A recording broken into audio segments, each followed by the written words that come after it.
Hi, hello, my name is dis.cat. This is Project Hardcover, where we're letting books be the escape. I wanna be the very best, like no one ever was. Do. Hi. So, in case you couldn't guess from whatever that was, today I'm going to be doing a tag video for you guys. A very special tag video, the Pokemon book tag. I was tagged by the oh so wonderful Ivan from Ivan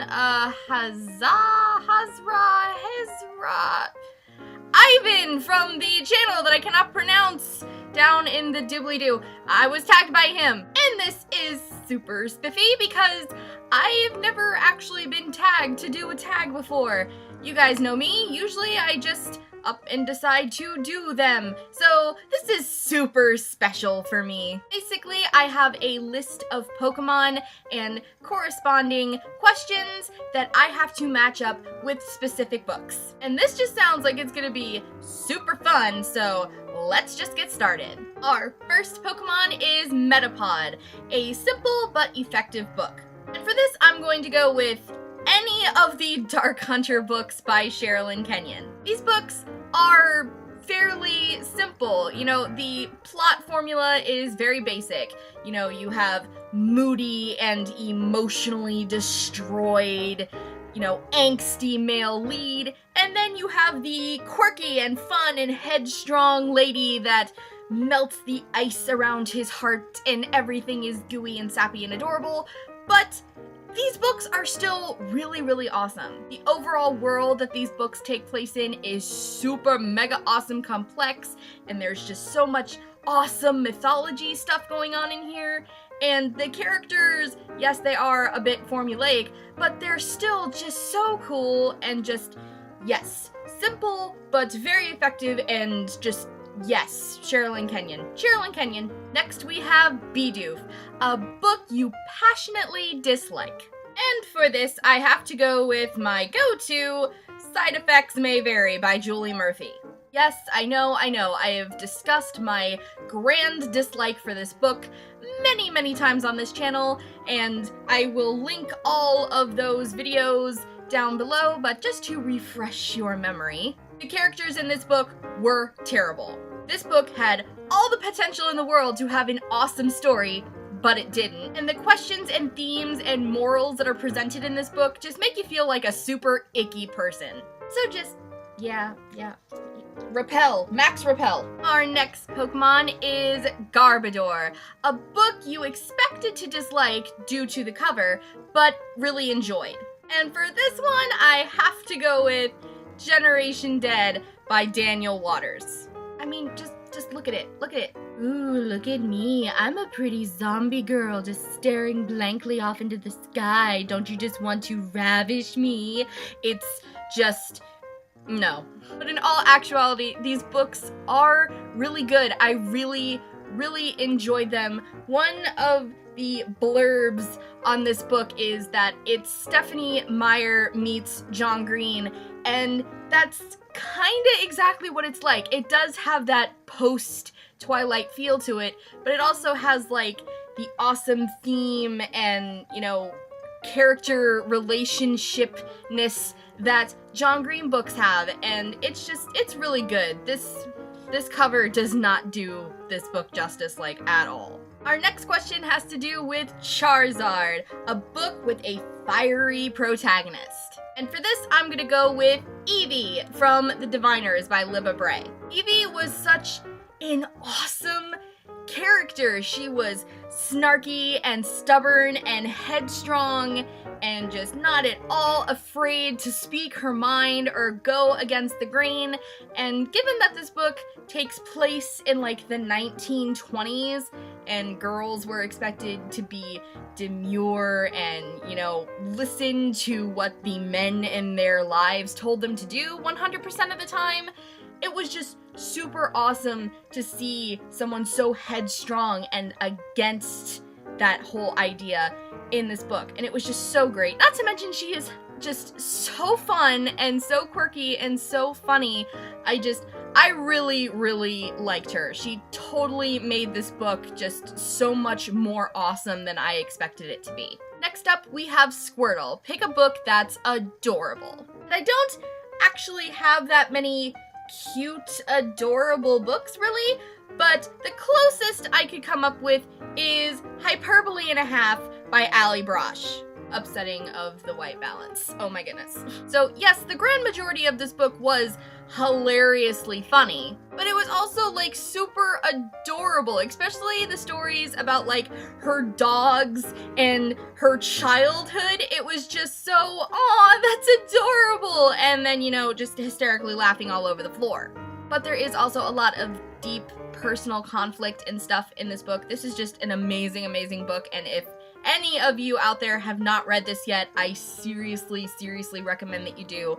It is just such an amazing book, and it's done in such a fun and creative and, again, hilarious way. Just everyone in the world needs to read this book. And the thing is, of course, it does that, right? It's, like, supposed to, but then it does this. Did you guys hear that? It's like there's a little bit of like Sailor Moon Magic Girl transformation going on. It's like, I feel like I need to go out and get him a little mini sailor costume. Like what's going on? Are you like channeling Sailor Moon? What? Magic Girl? What's going on? Anywho, our next question is Pikachu. Pikachu. Pick a popular book that you love. And for this, I have to go with my favorite series ever, which is the Daughter of Smoke and Bone trilogy by Laini Taylor. Yes, this book is very popular for all the right reasons. This book has fantastic characters. It has such a deep and interesting and intricate plot. It has a wonderful, amazing world. There's character development. There's so many feels. There's epic battles and romance and people, if you are not obsessed with this book, I don't know what to do for you.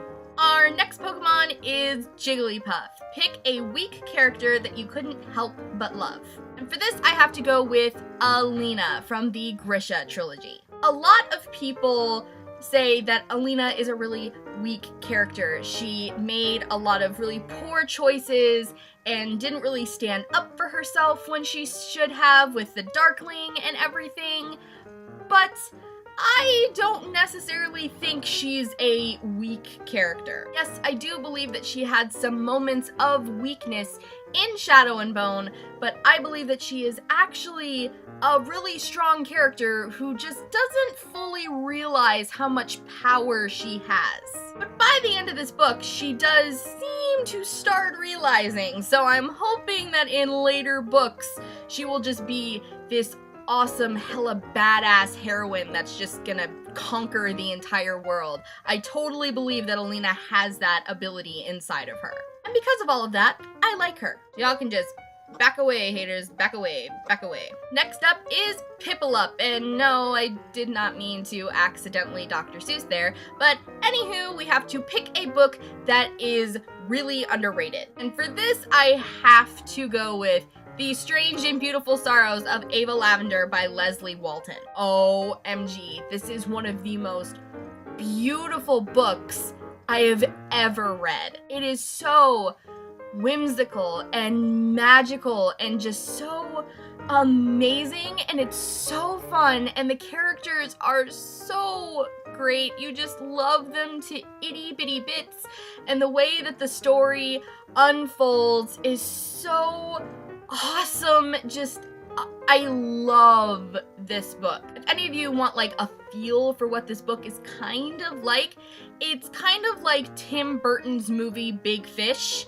It's kind of like that. You know, the magical realism where, you know, magic and really weird stuff just happens and everyone just kind of accepts it. Yeah, that's basically what goes on in here. But yes, this book is just so freaking amazing. I also just cannot recommend this book enough. Just everyone in the world needs to know about this and needs to read it because it is just so awesome. Our next Pokemon is Roserade, and for that I have to pick a book that completely intoxicated me so that I couldn't stop reading it. And this, without a doubt, is Monsters of Men by Patrick Ness, which is the third book in the Chaos Walking trilogy. OMG. I mean, don't get me wrong, all of the books in the Chaos Walking trilogy are just so engrossing and so action-packed and so epic that they were, like, impossible to put down. But this one, just everything that happened in the second book and where the second book left off, it was this ungodly pull and need inside of me. I was like, I need the third book right now or I'm going to die. And then of course, once I got my hands on it, I read it straight through. Like, I could not stop. There was not a single place